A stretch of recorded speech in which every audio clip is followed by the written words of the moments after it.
Lyra had always thought of humans as stories.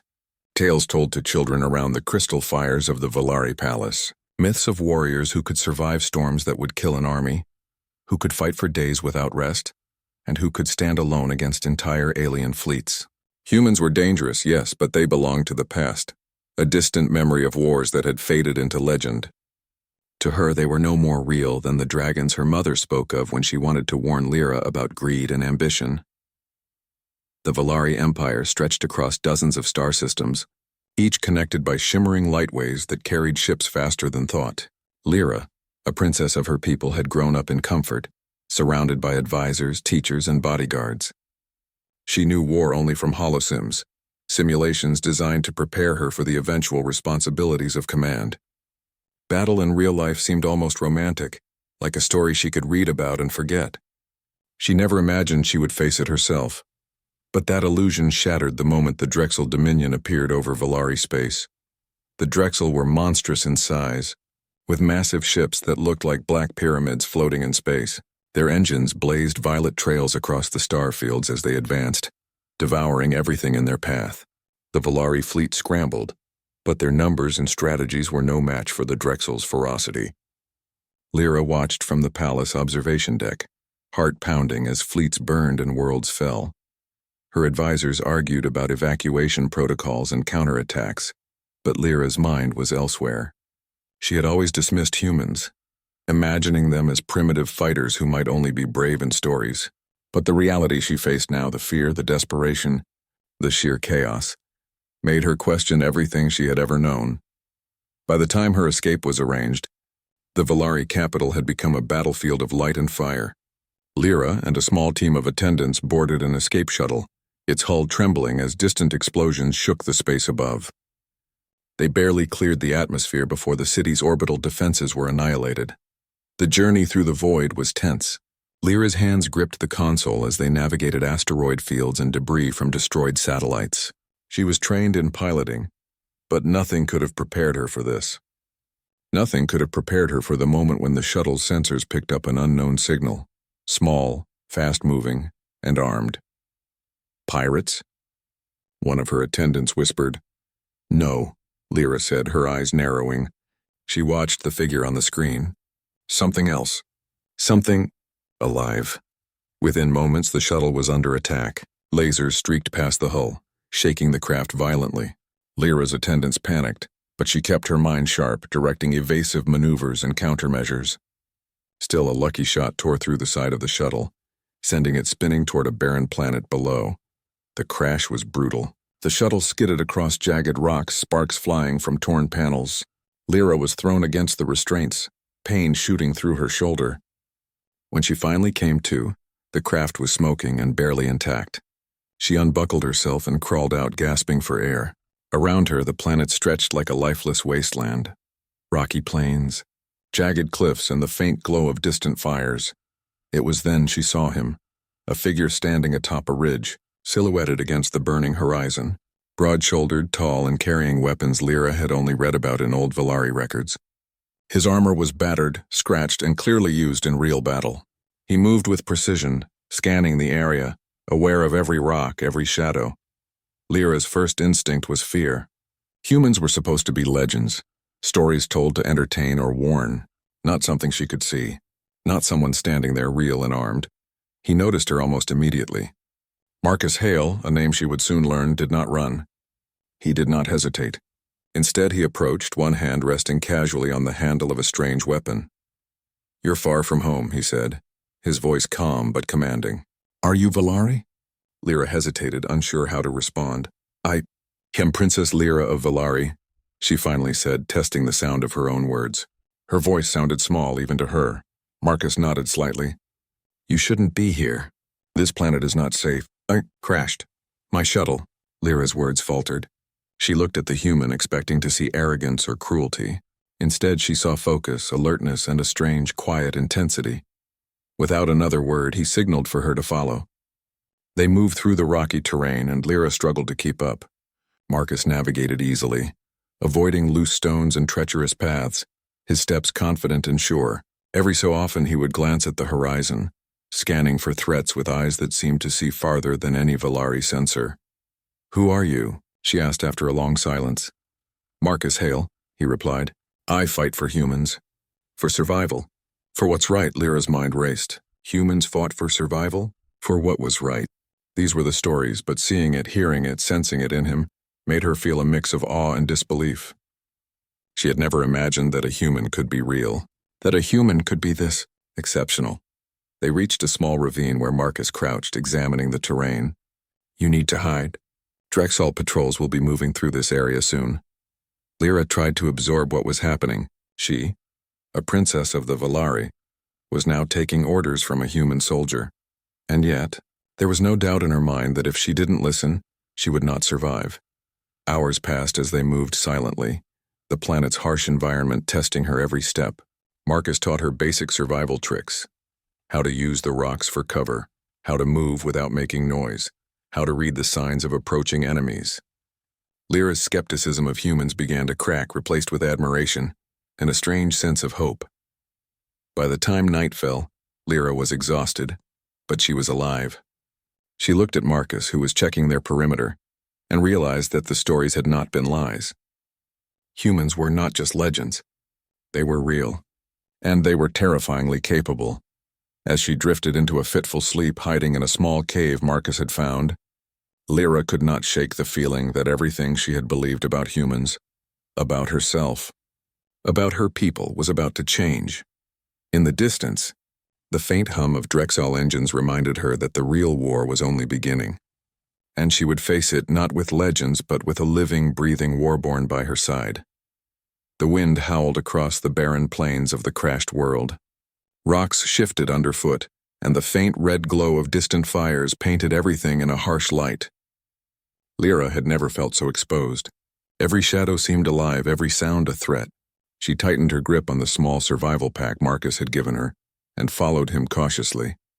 Marcus Hale moved like a predator, alert, calm, and purposeful. His every step was measured. He didn't speak much, but when he did, his words were precise, carrying weight. Lyra was struck by the difference between him and her Valari guards. They were trained, yes, but they relied heavily on technology and numbers. Marcus relied on his instincts, his skill, and his mind. "You're faster than most humans," she said, trying to make conversation while keeping up. Marcus glanced at her without slowing. "Speed isn't always useful. Awareness is. And survival depends on thinking ahead," Lyra frowned. She had always thought of humans as reckless fighters, relying on brute strength and luck. But standing next to Marcus, she realized she had been wrong. Every movement he made, every glance he gave to the horizon, suggested calculation and strategy. "Why are you here?" she asked quietly, keeping her voice low. "Alone against the Drexel?" Marcus didn't answer immediately. He kept scanning the area. "I've been fighting the Drexel for a long time," he finally said. "Humans don't give up easily." "Even when it seems hopeless," Lyra shivered. The words carried a weight she didn't understand fully. Humans did not give up. Even now, when she was certain they were outmatched, Marcus seemed unbroken. Hours passed in tense silence. Marcus taught her how to move quietly across the rocky terrain, how to spot traces of enemy patrols, and how to hide in plain sight. Lyra tried to follow his instructions carefully, but her muscles ached and her confidence faltered. Still, Marcus didn't scold or mock her. He simply guided her, correcting mistakes with a calm authority that demanded respect. As night fell, they made camp in a narrow canyon. Marcus had found a small cave hidden behind a rocky outcrop.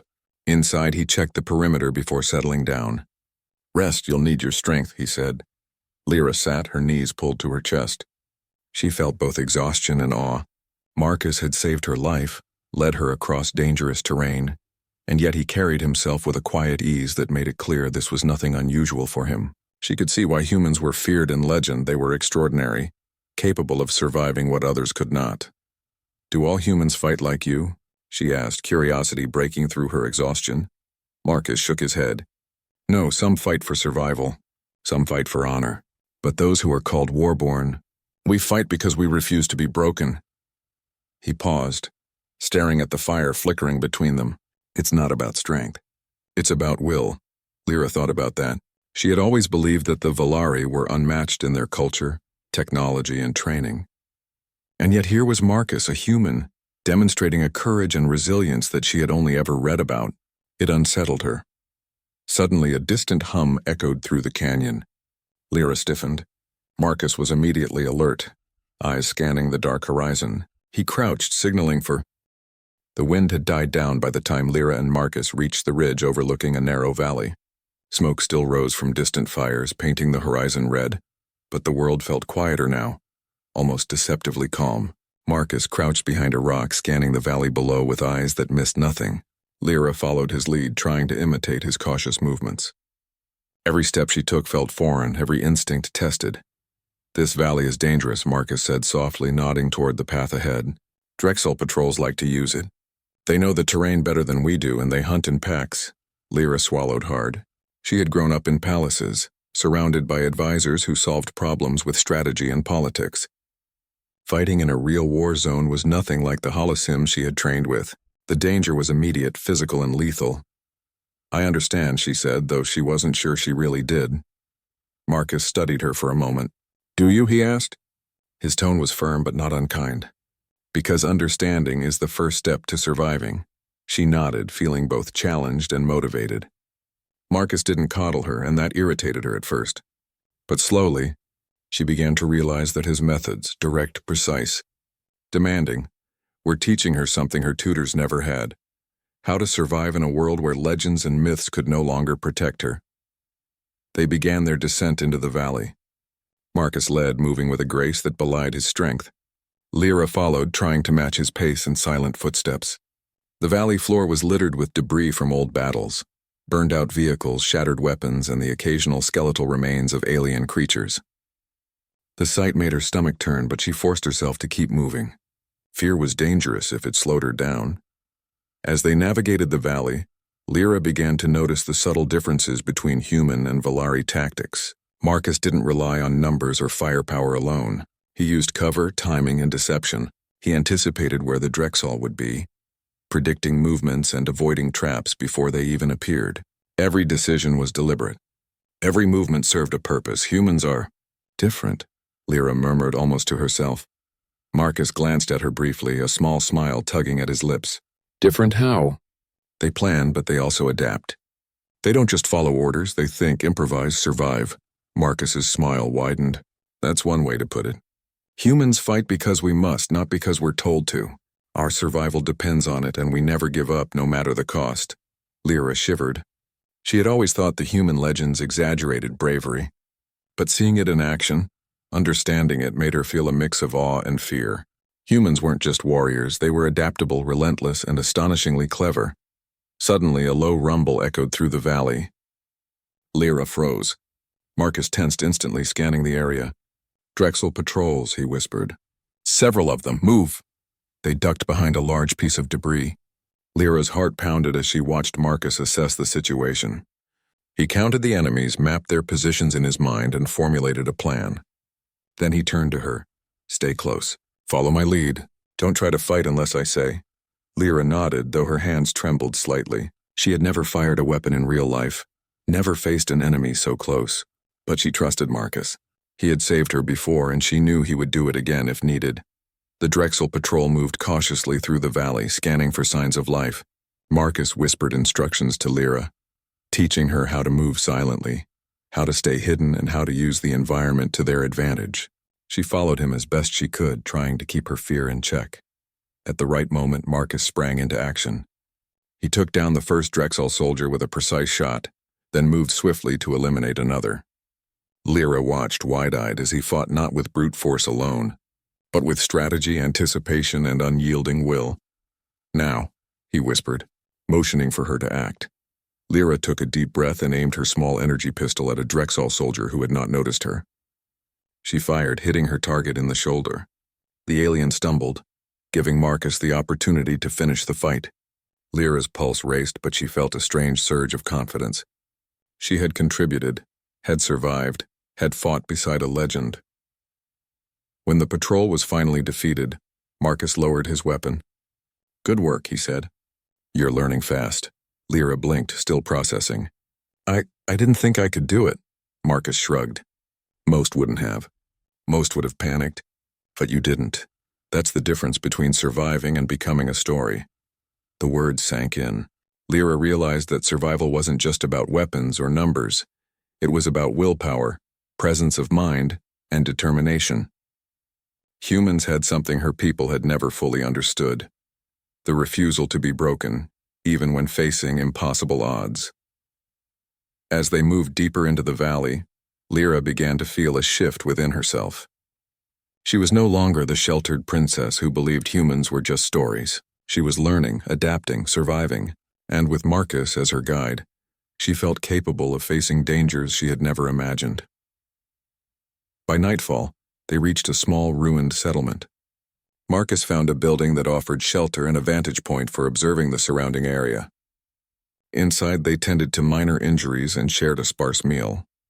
Lyra listened as Marcus spoke of human history, of battles fought against overwhelming odds, of soldiers who had survived situations no one thought possible. "These are not just stories," he said, his voice quiet but firm. "These are examples of what humans can do when they refuse to be broken." Lyra nodded slowly. She felt the truth of his words deep in her bones. Humans were not merely survivors. They were legends in motion. She had witnessed it firsthand.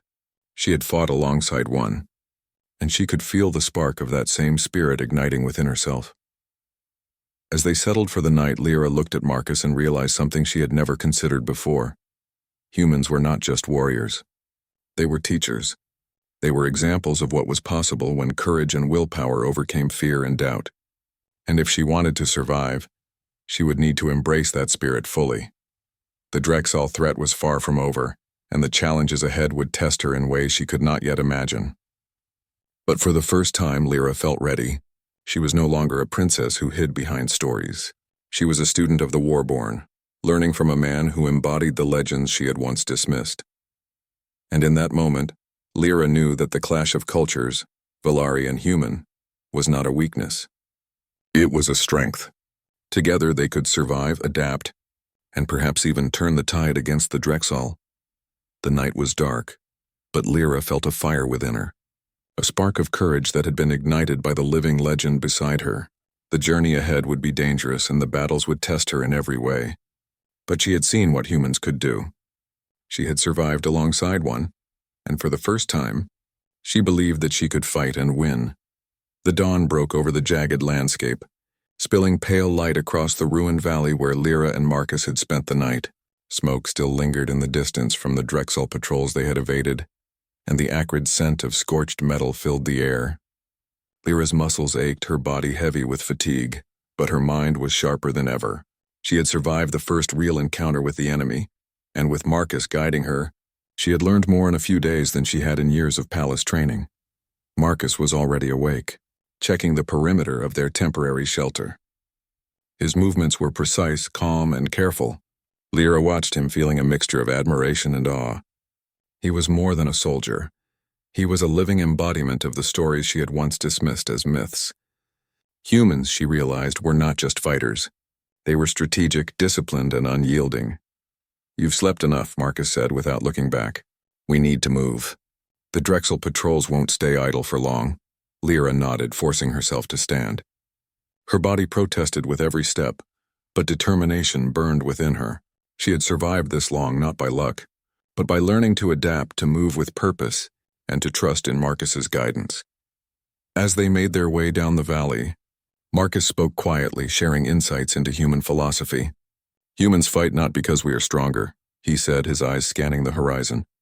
"We fight because we refuse to be broken. Even when hope seems lost, even when the odds are against us, we find a way to survive. That is what makes us warborn."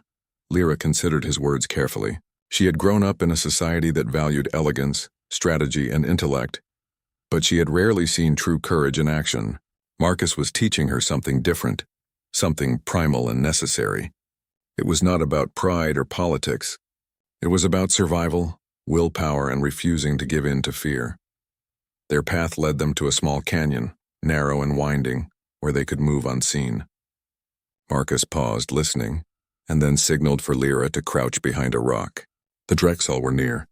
Lyra's pulse quickened, but she obeyed, remembering his instructions. From the shadows, they observed a group of Drexel soldiers moving in formation. Marcus whispered commands to Lyra, teaching her how to anticipate their movements, how to use the terrain for cover, and how to strike when the moment was right. For the first time, Lyra felt like more than a princess. She was a fighter, learning from a master. When the Drexel approached a choke point, Marcus moved with precision, taking down the first enemy silently. Lyra watched, heart pounding, and then, when he gave the signal, she took her few.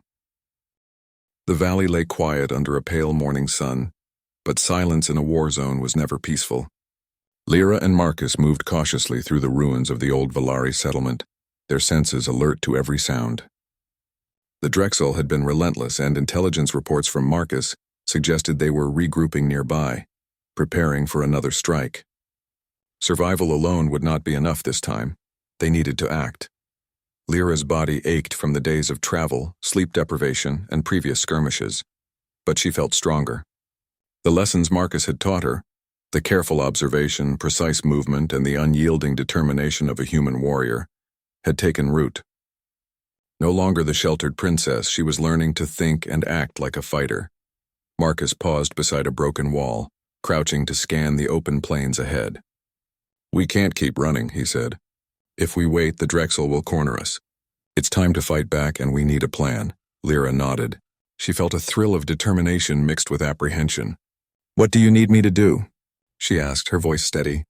She no longer saw herself as someone who could only be saved. She wanted to contribute. Marcus smiled faintly. "Stay close, watch my movements, and trust your instincts. You've learned well, but now it's time to act." They moved toward a ruined command post, a position Marcus identified as ideal for observing Drexel movements. Along the way, Lyra noticed how he adapted constantly. When a loose piece of debris threatened to make noise, he shifted silently. When shadows suggested enemy movement, he repositioned. His awareness was almost supernatural, but Lyra realized it was a combination of training, experience, and pure human instinct. As they reached the command post, Marcus pulled out a small holographic map. "We can stage an ambush here," he explained, showing her the layout of the terrain and likely Drexel patrol routes. "If we time it right, we can hit them hard and fast. You'll cover the flank, and I'll take the center. Focus on precision, not speed." Lyra nodded, her mind sharp with strategy. She reviewed Marcus's instructions, memorizing vantage points and potential escape routes. She felt an unfamiliar sense of excitement. This was no simulation. The stakes were real, and she was ready to fight. Hours passed as they waited, hidden behind walls and debris. Marcus whispered instructions, correcting her posture and movement. Lyra listened carefully, absorbing every detail. When the first Drexel patrol appeared, she held her breath. Marcus's eyes never left the approaching soldiers, his weapon ready. "Now," he whispered. Lyra moved with the precision Marcus had taught her, aiming carefully and striking when the moment was right. The Drexel soldier collapsed, and Marcus moved immediately, neutralizing another threat. Lyra felt her heart pound, not from fear but from the exhilaration of action. She was no longer just a student. She was a participant, a fighter standing beside a legend. The battle escalated quickly. More Drexel soldiers approached, but Lyra's movements were now confident and calculated. She anticipated their positions, fired accurately, and adapted when they changed tactics. Marcus covered her, moving with unmatched skill, and together they held the position. After the patrol was defeated, Lyra surveyed the scene. She felt a surge of pride and disbelief. She had survived, contributed, and grown stronger. She looked at Marcus, who nodded in approval. "You're doing well," he said. "The warborn spirit isn't just about surviving. It's about acting when others would freeze. You're proving that." Lyra realized that survival was no longer enough. To truly embody the warborn, she needed to act, take initiative, and inspire others. She thought of her people, many of whom had fled or were hiding. If she could teach them what she had learned, they could fight back, not just survive. Marcus noticed her reflection. "You're thinking ahead," he said. "Good. That's what separates fighters from legends. We fight not just for ourselves, but to protect others. That's the human way." Lyra's eyes hardened with resolve. "Then we fight," she said quietly, her voice firm. "We don't wait. We strike, and we give our people hope." Marcus nodded. "Exactly. Let's prepare the others."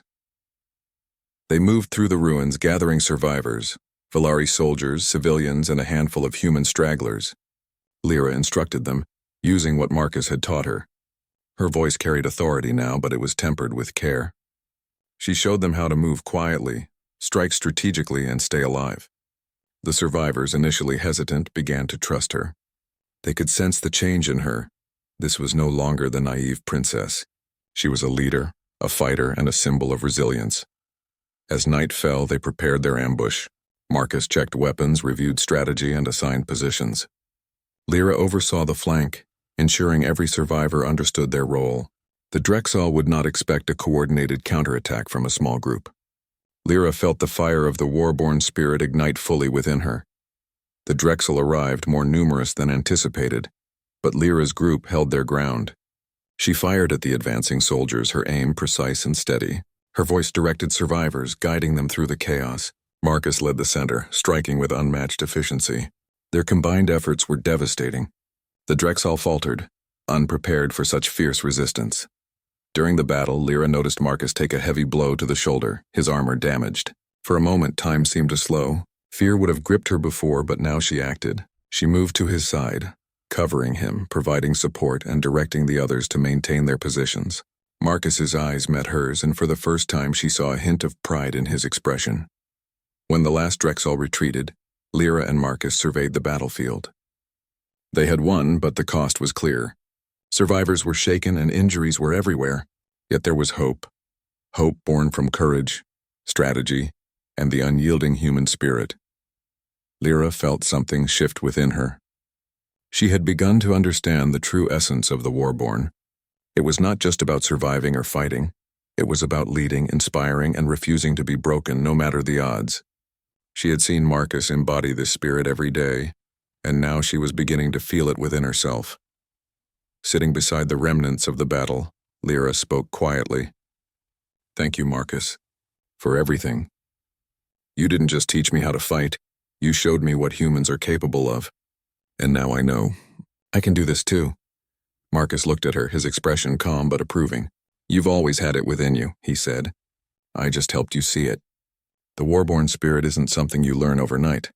It's something you discover inside yourself when you refuse to be broken." Lyra nodded. She felt stronger, braver, and more determined than ever. The Drexel threat was far from over, but for the first time, she felt ready to lead her people, not just survive alongside Marcus, but fight with them and inspire them.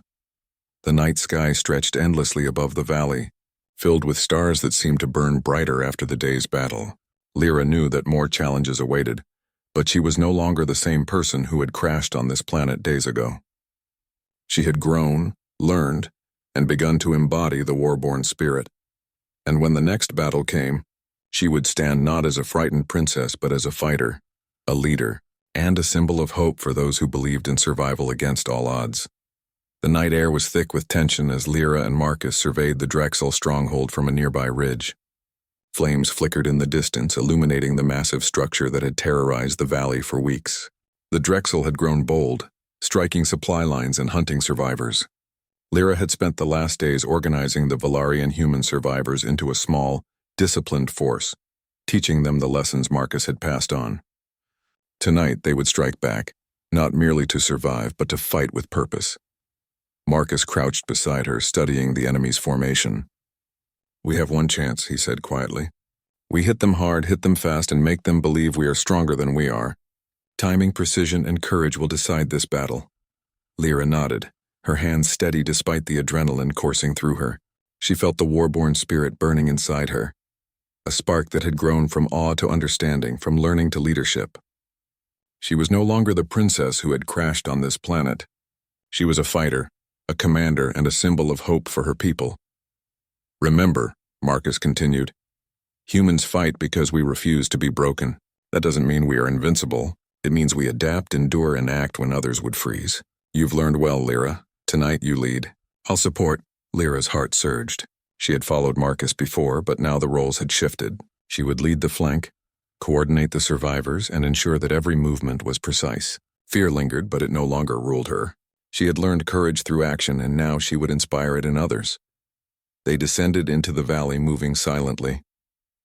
The survivors, trained and guided by Lyra, mirrored her movements. Every step was calculated, every gesture purposeful. When they reached the edge of the Drexel perimeter, Lyra signaled to halt. The enemy patrols moved like shadows, unaware of the ambush waiting in the ruins. Now, she whispered to her group. The attack began with precision. Lyra's survivors struck the Drexel flank with controlled fire, taking down sentries before they could raise an alarm. Marcus led the center, striking with lethal accuracy, and together they caused confusion and panic among the Drexel ranks. Lyra moved among her people, giving instructions, correcting mistakes, and reinforcing their courage.